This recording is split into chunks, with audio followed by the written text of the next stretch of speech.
Well, yesterday we heard a little bit about Elijah, and today we hear about his mentee, his student or disciple, if you will, the prophet Elisha. And in 2 Kings chapters 5 and 6 especially, we have several Elisha stories.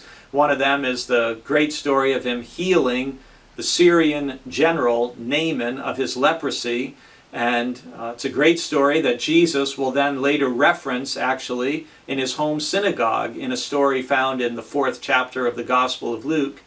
And then in 2 Kings chapter 6, you have a story of how the Aramean army comes to try to take Elijah prisoner, and Elijah's servant is terrified. And our verses for today are from 2 Kings chapter 6, verses 16 and 17, where Elisha is speaking to his servant.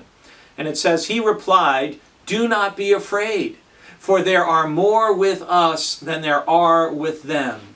Then Elijah prayed, 'O Lord, please open his eyes that he may see.'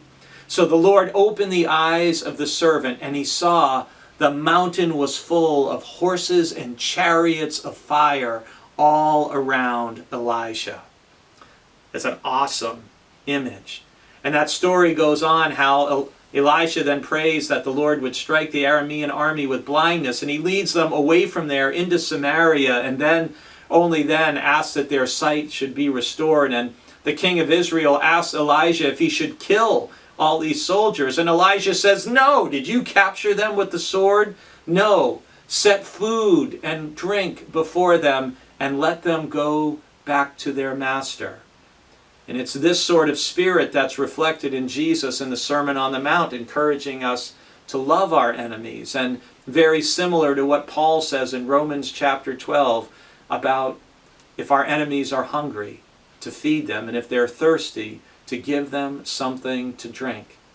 These are kingdom values, which are so different from the prevailing values of the world, which are about vengeance and getting what we want and punishing our enemies and killing them. It's a very different pathway.